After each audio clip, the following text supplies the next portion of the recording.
Welcome to The Straight Stitch, a podcast about sewing and other fiber arts. This is episode 42, and my name is Janet Szabo. I'll be your guide as we explore all things sewing. It is July here, and we are about to have a heat wave, which is pretty typical for July in Montana. The garden is doing really well. It got lots of rain in June, and things are growing. I just have to keep up with the weeding, and pretty soon it'll be harvest time before I know it, and I'll be making tomato sauce and pumpkin pie filling and all sorts of other things. Usually when July rolls around and the garden settles down a little bit, I have more time to sew, and I was looking forward to getting some new projects underway, but I ran into a snag, and this is a PSA for those of you who print patterns at home on your printers. I was going to make the Harrelson bag from Noodlehead, and I printed the pattern out on my Brother laser printer, and I had the settings set to print at 100%, but I did not check the little calibration box on the pattern. Usually pattern designers will put some kind of calibration box which measures 1 inch or 3 inches or 5 centimeters. It depends on the system that they're using. And I did not check to make sure that even printing at 100%, that 1 inch box was not 1 inch. And I went ahead and cut out all of my pattern pieces, and it was only when I started assembling the bag that I realized that because the box was about a 1/16 of an inch smaller, compound that over several inches, some of my pattern pieces were 1/4 of an inch too narrow. I played around with the print settings a little bit, and I was able to get the 1 inch calibration box to print at actually 1 inch in size if I set my printer to print at 106%. But for some reason, it wasn't scaling up proportionally, and pieces of the pattern were still not the correct measurements. So that's just something to be aware of when you're printing patterns. I don't know whether it's something that's peculiar to Brother laser printers or what. I ended up reprinting the patterns on an Epson inkjet printer that's hooked up to my husband's computer, and printing those at 100%, they came out perfectly. Everything was the correct size, the correct measurement. So I'm starting over with the Harrelson bag, and it's been kind of slow going. I will finish it eventually. I love Anna's patterns, Anna from Noodlehead. Her patterns are so well written, and I think this is just a peculiarity of my printer. So beware when you're printing, double check that calibration box, and don't assume that because you're printing at 100% that the pattern is going to come out the correct size.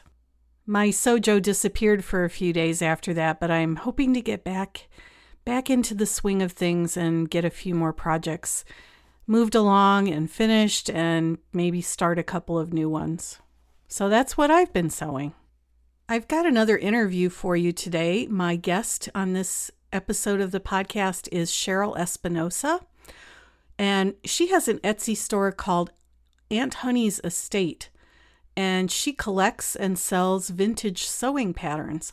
So we sat down for a little chat, and I think that you will enjoy hearing from her and hearing what kinds of things she looks for, what she wants to sell in her shop. She's an accomplished seamstress and has used vintage patterns, so we'll get to hear some of her tips and tricks if you want to get started using vintage patterns. So without further ado, here is Cheryl Espinosa from Aunt Honey's Estate. I am here with Cheryl Espinosa, who is the owner of Aunt Honey's Estate, which is an Etsy store, and she collects and sells vintage sewing patterns. So welcome to the podcast. Good morning, Janet. You're in Tennessee. I just want to let all our listeners know where you are. I asked you before we started recording when you learned to sew. So why don't you start with that part of the story? Let us know how you began your sewing journey, who taught you how to sew, and then maybe you can morph that into how you decided to start Aunt Honey's estate. Okay. Well, I learned to sew probably when I was about 8 years old. I started sewing for Barbie, and I would say maybe even a little before that, I was cutting out clothing. And my mom is the one who taught me how to sew, but her mother sewed. I'm pretty sure my grandmother, I'm pretty sure my great grandmother sewed. I know my aunts and great aunts sewed. So it's definitely, it was a family thing passed down. And so, and then I probably, I started hand sewing, but maybe around 8, 10-ish, I started sewing on a sewing machine. And it was my mom had it, but it was my grandmother's universal. And I remember it was blue and white. And my mom said she would pass by me and I would be like, so frustrated all the time with it. But I really, I enjoyed it. It was something that I wanted to do and learn. And then, and I do remember even back when I was young, my mom had two vintage Barbie patterns, and one was kind of from the 70s, I think, and then one was probably from the 50s or 60s. And I do remember thinking, man, if I could have all those clothes on the front of that pattern for my Barbie, I would love it. If I myself could have done it. My mom did make doll clothes for us too, but anyway, but I didn't use patterns or anything. Everything was just, like a top is shaped like a T, pants are shaped like a V or an A or whatever. But probably by the time I do remember being in middle school and then started like sewing little tops for myself, but still everything without a pattern. And that kind of continued like an interest in sewing, not necessarily patterns, but sewing into, high school. I didn't do a lot of sewing for myself, but I think I was very interested in fashion. And so it was more, how could I get something I saw in a magazine? I grew up in a little town in Kansas. How could I get something that I saw in a magazine? From there, I did do one semester at Kansas State University studying fashion design, and I dropped out. I did one semester, I dropped out. So that it was partially an interest in creating and then partially an interest in fashion that was just kind of like even when I was a real little girl. And I would say what evolved is I have 4 kids, and I had my first one very young, and that kept me busy for a long time. But I would dabble in so I would do a little bit of sewing for like professionally just to earn some extra money. I made a bridal dress when I was in my late or mid 20s. I worked in a bridal store. When I dropped out of college, I went directly and started working in a bridal store. I did that for about a year. So the sewing was a through line, but it wasn't, probably just because of my family. I just, my family responsibilities, I didn't make a lot of time for it, but it was something I always kind of went back to and I dabbled in. I didn't, it was definitely something I wanted to be better at, but I just didn't always, I did spend a lot of late night sewing after the kids went to bed, but it was not a consistent thing in my life like it is now. So somewhere I'd say maybe 15, 20 years ago, I kind of transitioned from buying new patterns, which, for a while, I mean, I'd say when I was late high school, early college, I loved, like, there was I didn't feel comfortable probably with the Vogue patterns. They probably seemed too overwhelming for me. And maybe I couldn't even get them in my town because we just had like Walmart. I could get whatever, probably the big four, Vogue, I don't think was at Walmart. That's what I'm trying to say.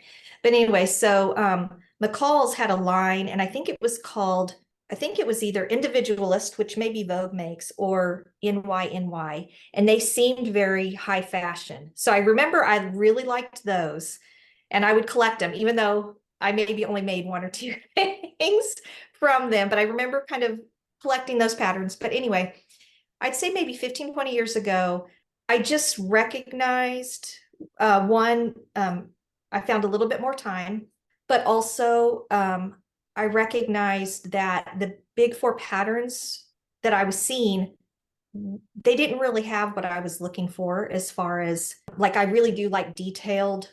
I like details. I don't want something to be oversimplified as far as the pattern. I like art of the construction, not, I kind of transitioned from just wanting the garment to actually wanting the art of the construction. And so I just found myself, if I were at an estate sale or a thrift store or whatever, just kind of gathering these patterns. And, you would see a ton and you knew that they were just maybe going to be thrown away or not appreciated. So I would often get all of them.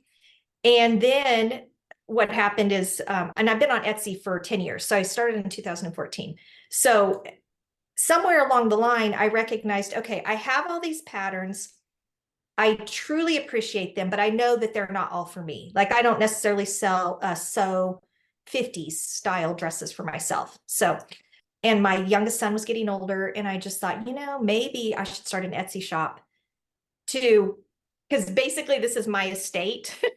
And I'm Aunt Honey. I just want to say this, my sister's children, when they were born, I said, kind of to be funny, that I wanted to be called Aunt Honey. So they now are adults and call me Aunt Honey, and I'm a grandmother, and my grandson that's old enough to talk calls me Honey. So that's where that name comes from. But anyway, I just viewed it like I was like selling off my estate of sewing patterns that I had collected. So anyway, that's where I started my shop in 2014. I sell vintage sewing patterns. I sell fabric as I find it. I've sold maybe, I don't know, 6. I've sold multiple sewing machines. I've sold a few smockers, that have the thing that you wind. It has all the needles in it. I've sold 2 of those. So anything that in my mind seems, that I have to be passionate about it though. I mean, I see a lot of patterns out there.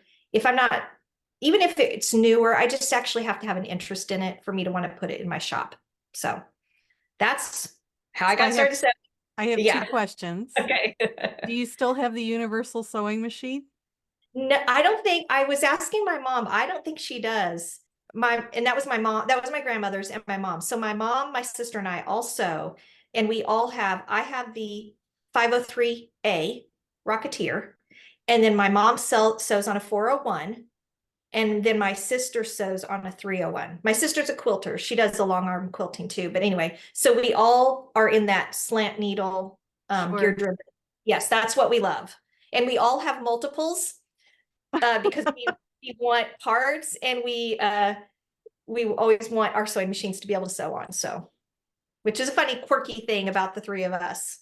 Have you made a lot of clothing from the vintage patterns? Oh yeah, I pretty much pretty much anything I make, I either draft it myself, or I love, probably if I'm choosing patterns for my that I want to sew with, I would either choose maybe some 60s, like clean lines of the 60s, 70s, not really the hippie part of the 70s, but just some of those patterns have very clean lines as well. I like even getting into the 80s. That's probably, there may be something in the 90s, but usually it's like 60s to 80s that I find. I always just look at the line drawings, and if there's a detail on there that I don't know how to draft, or I don't, it's already done, so I don't want to take the time to do it. So I'd say not very much do I sew from a modern pattern. Every once in a while, like I'll look for a detail. I want some detail, and I'll hunt down a modern pattern that has that. But yeah, most everything's either drafted, made from something else I have, or sewn from a vintage pattern. Sometimes just the front. Like I just made a blouse that has a sack back, that was kind of like from the 60s.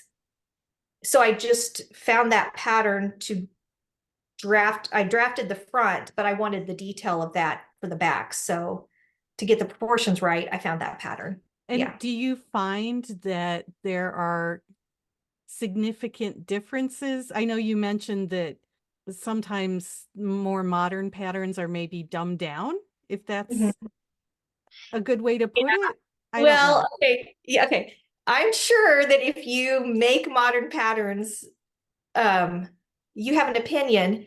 And I have heard a legitimate complaint that the older patterns don't have as much in the way of instructions. And that is true. Most of the older patterns, because as I can tell you later how I prepare the patterns to sell, but so I go through many, many, many patterns, even if I'm not sewing them for myself. Usually it is just one sheet, and usually the front is just it's not even the instructions. It's usually like, the layout or the, basic sewing instructions. So obviously, like a modern pattern, whether it's independent or the bigger four companies, they do have a lot more in the way of instructions, but I just feel like maybe they don't have as much in the way of detail, and I really love like the details, whether it's a actual collar stand in a collar or a placket done a certain way, or that's what I really love in any garment I make. That's what it seems like to me. I would say the newer ones maybe are made a little bit simpler, for people to catch on to easier. Maybe people don't want to have to go through that trouble anymore. I So wonder if it's almost a difference in older patterns having a little bit more couture. maybe, which I love. Like that's, I love to do French seams.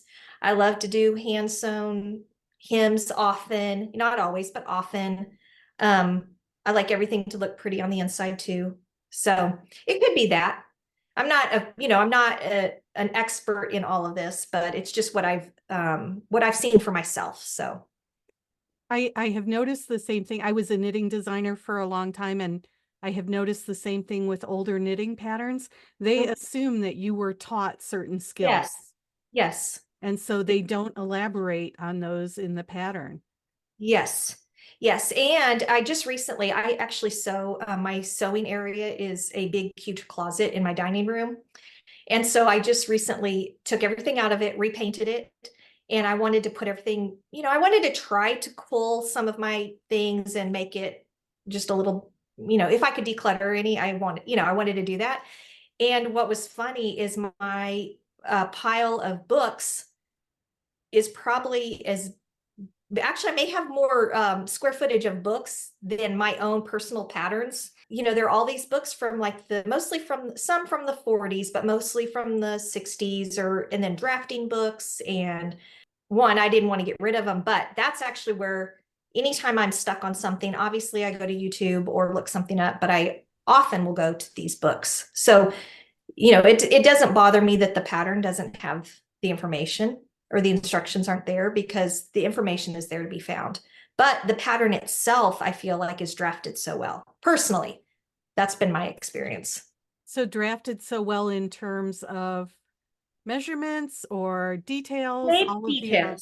details, because there's Okay. always measurement wise. I mean, any pattern, you always have to fit it no matter what, whether it's because of your own, whether it's because of how the sizing back then, or just your body. I'm really short. I'm only 5'2". I mean, that's another reason I love to sew too, but so I think it's the details. I love the details in the older patterns. So let's talk about the store. You said you've been doing this since 2014. Yeah.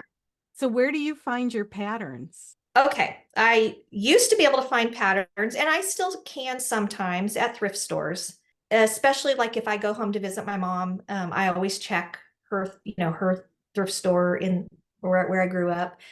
Um, well, and even here in Tennessee, there's a little thrift store down the road. I'll go, I always check, but that's fewer and far between. More often, I will find them, and then for a while, I was finding them at estate sales. And so it was just random. I would just go. There was an estate sale so in around town, so I would just go. I mean, I've had a few stories where I still find them there, but that's like less common. And then my other place that I look is I will look on shopgoodwill.com or eBay, and I just will look for a big lot. I don't buy them individually. I'll just look for a big lot of sewing patterns that look like they're at least from the 80s and earlier. I'd say it's kind of evolved like where I'm finding them now, but I will say I found them equally in all of, equally at thrift stores, estate sales, or online auctions. Of all the ones that I have, I wouldn't say, oh, most of them I found in one of those places. I think it would be spread across the three. Yeah, our thrift stores here stopped carrying them a couple years ago. Do you think because they weren't getting them in or because Oh they, no, they had lots. They had oh, tons and tons, and yeah. nobody was buying them. Oh, And I shudder to think that they I probably all know. ended up in recycling or in the Yes, landfill. they probably did. I hate hearing stories like that, but it is what it is. So, Yeah, yeah. yeah. So when you get a lot of patterns, let's say you buy a lot of patterns off of Okay. eBay, what do you have to do to prepare them to to put them in your store? I can, and you can cut me off if this gets too long, but so I get a lot in.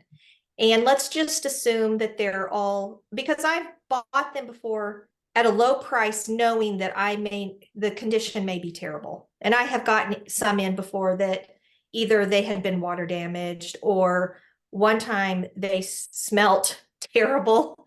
And I don't know how you could ever get that smell out of paper. So let's just assume they're in decent, not great condition, but decent condition. Usually what I'll do is I will kind of um, group them in either brand or decade, and I'll put them and I'll store them away. So they're just kind of stored for a while. They're in overstock. Let's just say. Let's say I'm ready to list. What I usually do is I will think about, oh, it's winter, maybe people in a few months are going to be, they're going to be ready to sew a wedding dress, like, in the spring. So I'll go and I'll pull wedding dresses, or summer's coming up. So let's do some short dresses and some skirts, or, I just kind of think about what's coming up as far as what people would want to be sewing. And I'll just go and I'll pull everything I try to pull multiple sizes, and I will try to pull everything kind of in a category, but I try to do multiple sizes and multiple brands. And even sometimes I'll do all a decade, or sometimes I'll try to do multiple decades. It just depends on what I feel like where my inventory is in the shop. And then my next step is I take each pattern out of its envelope, and I can even show you some of the things I use, but I'll, if the envelope is like dirty, there's this stuff called Absorine, and it's like for book cleaning. So it's Absorene, and it's a paper and book cleaner, and it looks like Play-Doh on the inside.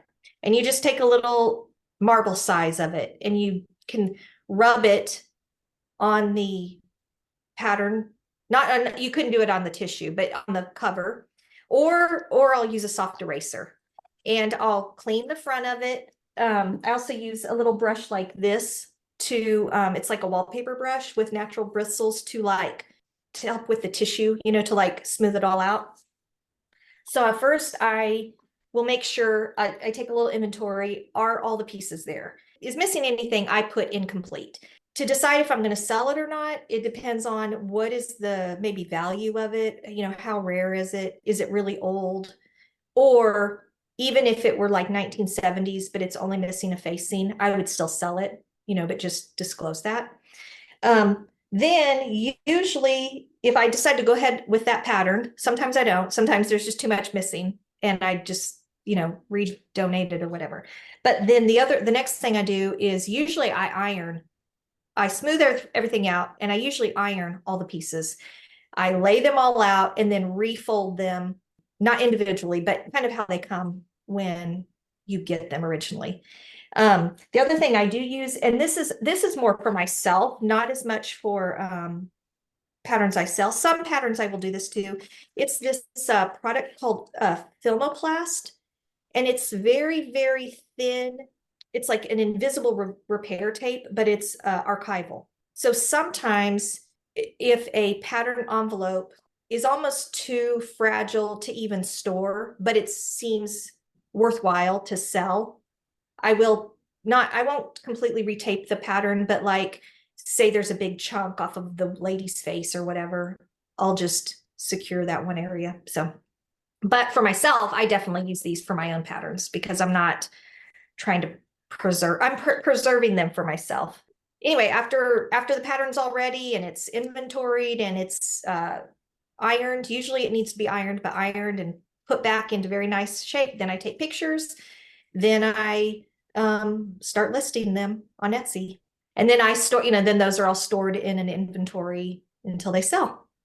And then when they sell, I do ship them with an archival backing board and sleeve because I end up with a lot of things that I personally just can't throw away.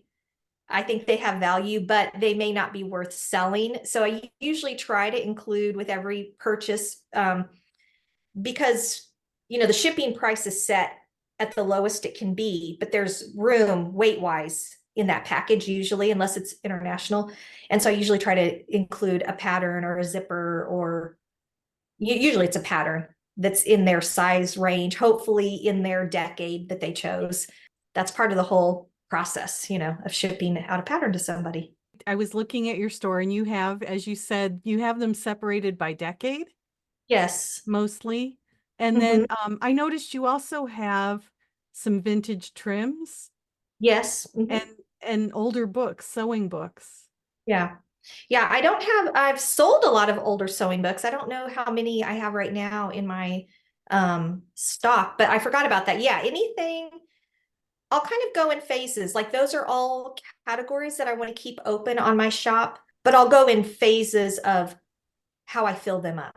Plenty to fill them with in the overstock, but I just kind of maybe what's inspiring me or what season it is, or I'm about to list a lot of vintage fabric. That's my next thing that I'm about to list.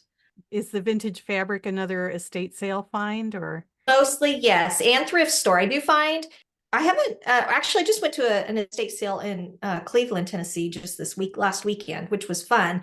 But lately, I have found probably more just one piece at a time at our local thrift store, and then every once in a while, I'll throw, like right now, I'm going to throw 2 pieces of swimwear fabric in that I bought for myself. And then as I was decluttering my sewing area this, last couple of weeks, I realized I probably won't sew those colors and prints for myself. I saved one that I think I would sew for myself, possibly, but your tastes change sometimes and they're still really nice pieces of fabric. So I want them to get a good home. So every once in a while, there'll be a modern piece.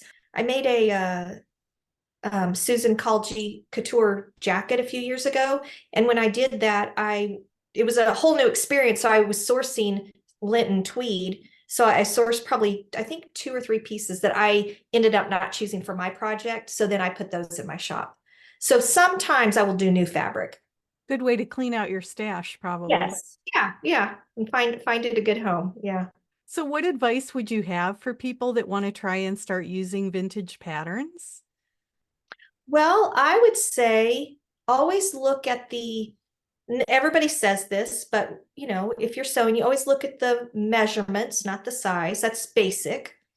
But the second thing is I would say look at the line drawing, because when I look at modern fashion, things that I'm drawn to, almost always you'll see it may look your eye is becoming accustomed to it and it may look very new and different, but so often you'll see some detail on it that actually was probably done in the 40s, 50s, 60s, 70s, 80s, 90s. To me, I think it's fun to find a pattern if it were done in a different fabric, or like it wasn't done so exaggerated, or the sizing, it was maybe it was done a little bit more oversized and not quite so fitted. I think it could have a modern look. Obviously, if you are a vintage dresser, you would, you want that pattern just as it is, but I'm not. So I would just say, one, always check the measurements, but also look at it with a new eye. Don't necessarily, maybe get past the styling of the artwork on the front and look at the line drawing. And then whether it's YouTube or a book, have a few resources like that, but it's all learnable.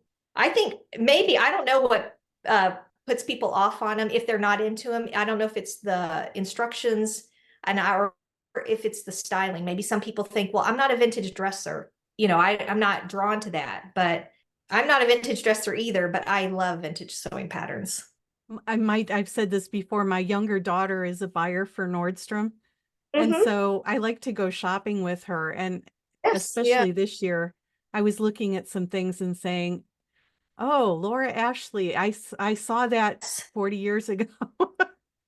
Right, yeah. So everything sort of tends to come around again. It does. Yeah. Well, and then the other thing too is I do get it. If you just, I think you talked about it on one of your podcasts. Like, are you a process sewer or what was the other? You said, Product sewer. yes. If you're a product sewer, great. Good for you. I mean, honestly, and just do it the simple way. I don't think there's anything wrong with that. It's just that I personally maybe I enjoy like the more drawn out way with putting all those little extra details, or maybe it's not even details, but like finishes, or I just enjoy that. If you don't like it, maybe vintage patterns wouldn't be for you, because maybe it's just too drawn out. Why put a collar stand in if you can just have that collar cut and it's already added in? I have another question, and this may seem very strange, but Yeah. how do you feel about tracing versus cutting patterns? I think both are good, but I will say I don't think there's anything wrong with cutting a pattern if it's your pattern. So as far as if I think it's good or bad, I think if you own that pattern, I mean, so many of the patterns that I come across have already been cut. Obviously, the original owner cut them and they have held up so well. It is surprising. That does surprise me, I will say. On a side note, every once in a while I'll get a pattern that's maybe from the 30s. I don't think I've had anything earlier than that.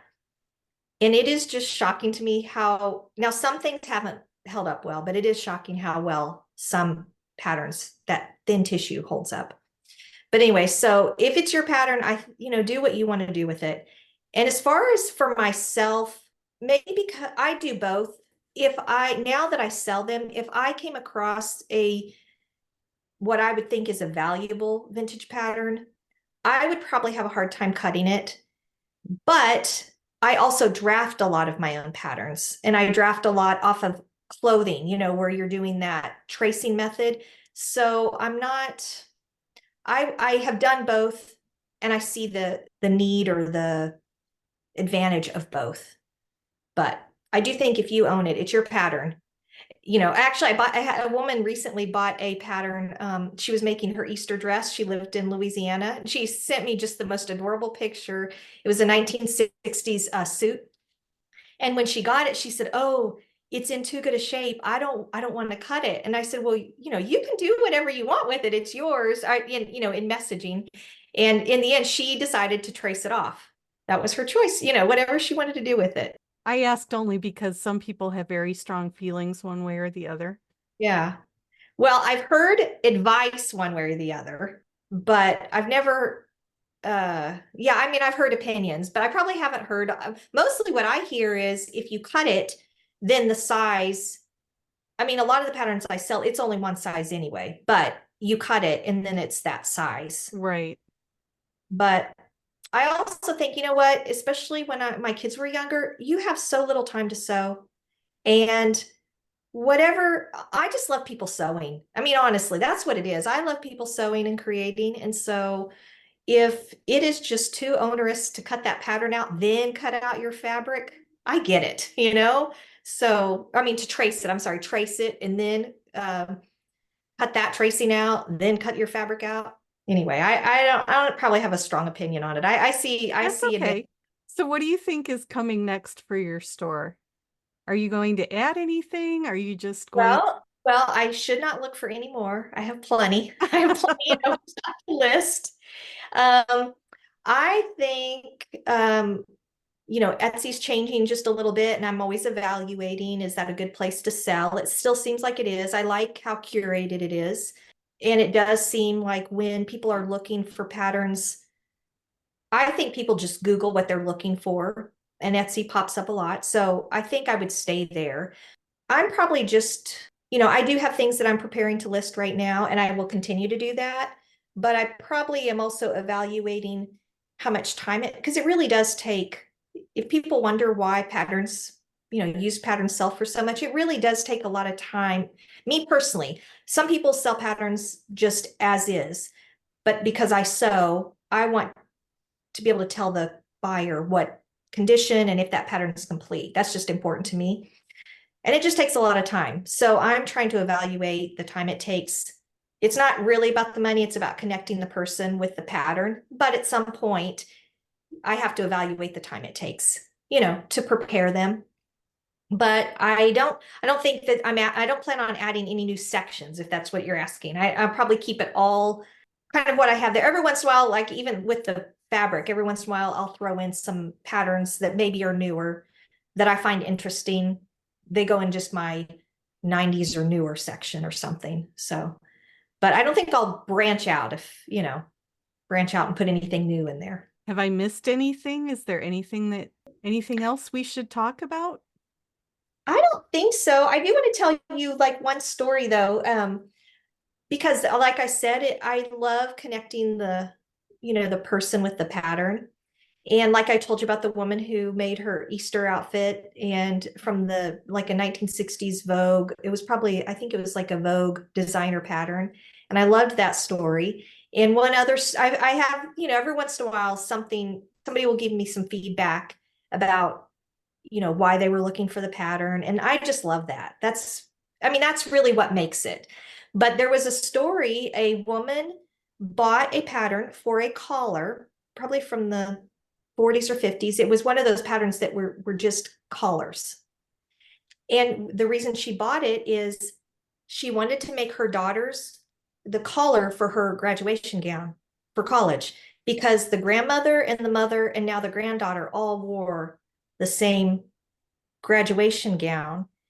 And she sent me a handwritten letter back telling me why she was looking for the pattern. It was the grandmother that sent me the letter. And then I think they were written up in their, like, I think this was in Mississippi, their hometown newspaper. And she sent me a copy of the article.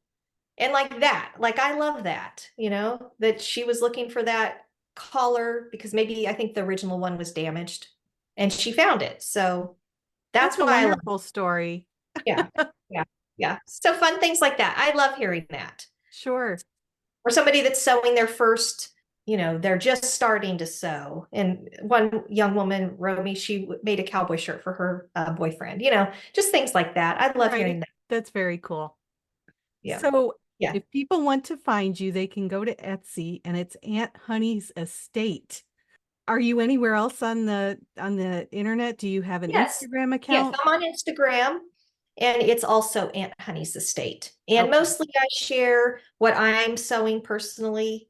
Every once in a while, I might preview some of the patterns that I'm about to list, but it's mostly just my personal sewing on Aunt Honey's Estate on Instagram. Okay, And I great. think there's a link for my Etsy shop also Okay. in my Instagram profile. And I will make sure that I put those in the show notes. So this has been fun. I'm going to start looking for vintage sewing patterns now.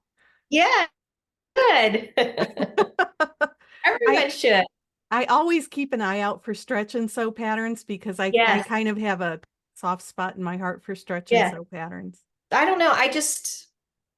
Clearly I am biased. I love all of the older sewing patterns. I just think there's so much information in them, and I just love it. Yeah, I love them. Great. Well, it's been wonderful to have a conversation with you. Yes, thank you, Janet. I hope you enjoyed my conversation with Cheryl.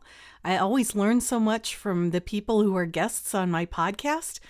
If you're interested in being a guest on the podcast, there is a guest form on the website at www.thestraightstitchpodcast.com. If you would fill out the guest form and submit it, then we'll see about getting you onto the podcast. Feedback is always welcome. You can use the fan mail feature if you see that on your podcast download. You can visit the website and leave a comment on the episode page. That's also where the show notes are.